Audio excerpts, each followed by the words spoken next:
तो अब अगले वीडियो में आपका स्वागत है। हमारे साथ हैं आर्यन। आर्यन, अपना शॉर्ट इंट्रो यार। My name is Aryan Sharma and I am from Himachal and I am sponsored from Synergy. जैसे आपने देखा है, sponsored from synergy and is my batchmate. तो हिमाचल से है ना? हाँ, हिमाचल से। अब इससे जानते हैं कि as you know this is a fourth video for the strategy video कि आपको पेपर कैसे अटेम्प्ट करना चाहिए। तो उसी पे मेन फोकस करते हैं। तो उससे पहले आर्यन, तेरी परसेंटाइल कितनी थी सिनर्जी में? 70 परसेंटाइल। और ट्वेल्थ में पीसीएम परसेंटेज क्या थी? 85। तू जस्ट ट्वेल्थ के बाद आया कि कोई गैप ईयर था? एक साल का गैप था। एक साल का गैप था। कितनी दोबारा बताना? 85 पीसीएम और 70। फिर तो पीसीएम भी अच्छी होगी। पीसीएम भी अच्छी थी। फिर तूने पेपर में क्वेश्चन सेट कितने अटेम्प्ट किए थे? 110। हाँ। और 110 में से फिर पीसीएम कितना अटेम्प्ट किया? 30 क्वेश्चन बस। हाँ। पीसीएम परसेंटाइल तो तेरी पीसीएम परसेंटेज तो 85 है। हाँ। फिर 30 क्यों? क्योंकि मैं श्योर था उनमें, जो मैंने वही किया जिसमें मैं श्योर था, क्योंकि नेगेटिव मार्किंग भी तो है। अच्छा, हाँ। तो आप डायरेक्टली आते हैं सवालों पे, ठीक है? जैसे तूने बताया कि 110 क्वेश्चंस करें। हाँ। और हमारे पास 180 मिनट होते हैं। तो तूने उन्हें डिवाइड कैसे किया, मैनेज कैसे किया टाइम? 10 से 15 मिनट तो पहले मैंने गो थ्रू किया, फिर पूरा पेपर गो थ्रू किया। मतलब तू इतना कॉन्फिडेंट था कि मैं गो थ्रू करूँ पूरा पेपर? इतना था। अच्छा, उसके बाद? हाँ, तो उसके बाद मैंने पीसीएम का देखा तो थोड़े लेंथी क्वेश्चन थे। तो उसमें कुछ टाइम लग सकता था, तो उससे मैं सीधे शिफ्ट हो गया अपने पार्ट बी में, क्योंकि 2 सेक्शन होते हैं। तो पार्ट बी था एप्टीट्यूड, रीजनिंग और इंग्लिश। तो फिर मैं वो अटैम्प्ट करना स्टार्ट किया। तो 60 से 70 मिनट में मैंने उसके 80 क्वेश्चन किए होंगे कुछ, जिनमें प्रॉपर श्योर था। तो फिर मैं वापस पीसीएम पे आया। तो जब मैं गो थ्रू कर रहा था तो कुछ 10 से 12 क्वेश्चन तो ऐसे थे जो डायरेक्टली मुझे पता थे। तो फिर मैं उन पे गया पहले, तो वो मैंने किए। फिर मैं कॉन्फिडेंस मेरा ठीक हो गया था उस टाइम तक, क्योंकि 80-90 क्वेश्चन मैं कर चुका था। फिर मैंने वही किया जो मुझे प्रॉपर श्योर था मैं। बस। तो यही इसके वजह से हम एक चीज़ सीख सकते हैं कि आप अगर कुछ सवाल है ना जो टारगेट होता है उसे पूरा करने के बाद वही क्वेश्चन अटेम्प्ट करें जिसमें हम 200% श्योर है कि नहीं? क्योंकि उसके बाद क्या पता नेगेटिव मार्किंग हो जाए और हर 4 क्वेश्चंस पे 1 नंबर कटते हैं। तो उसके बाद कहीं ऊपर जाने की जगह नीचे ही ना आ जाए। तो अब मेरा दूसरा सवाल है कि अब जैसे हम टॉप सर्चेज वगैरह देखते हैं ना, पता है टॉप सर्चेज क्या आते हैं कि सिनर्जी के एप्टीट्यूड क्वेश्चंस क्या होते हैं? तेरे को थोड़े बहुत कुछ याद किस प्रकार के थे?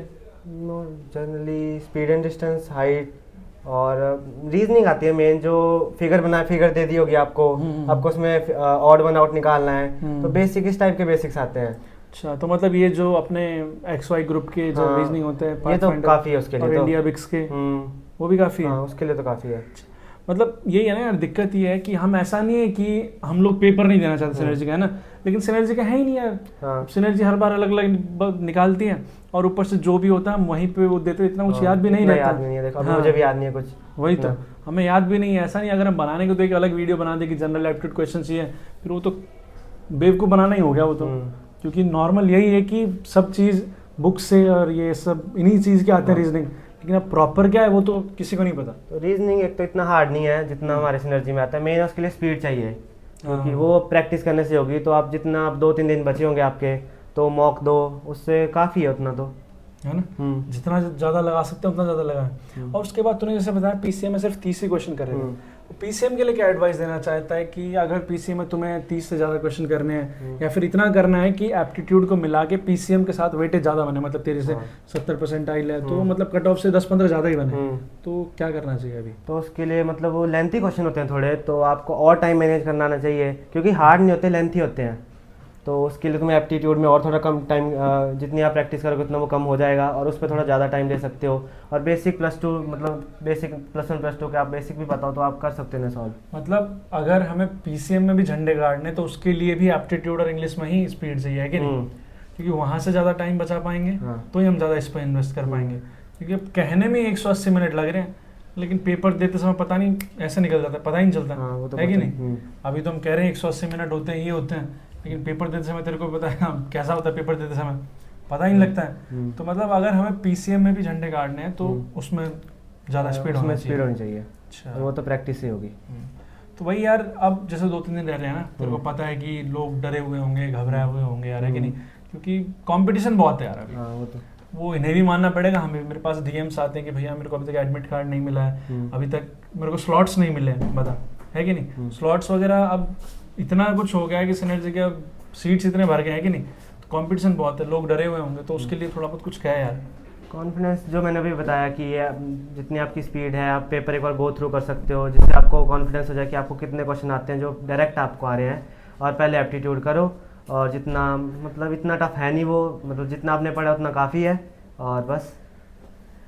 तो यही था यार, ठीक है, कॉन्फिडेंस अपने ऊपर रखो, अपने एफर्ट्स के ऊपर कॉन्फिडेंस रखो। आपने अगर एफर्ट्स किए हैं, जैसे मैं कहता हूँ, efforts never betray your trust, वही बात है, जितना हो सकता है लगा दो यार। 2-3 दिन है, ये मत सोचो कि 2-3 दिन ही है, क्या होगा, ये सोचो कि 2-3 दिन है भाई, ठीक है। सेकंड्स में भी लगाओगे तो बहुत ज़्यादा है कि नहीं, जितने लगा सकते हो लगाओ यार, सुबह से लेकर शाम तक बैठो, लेकिन क्लियर करना।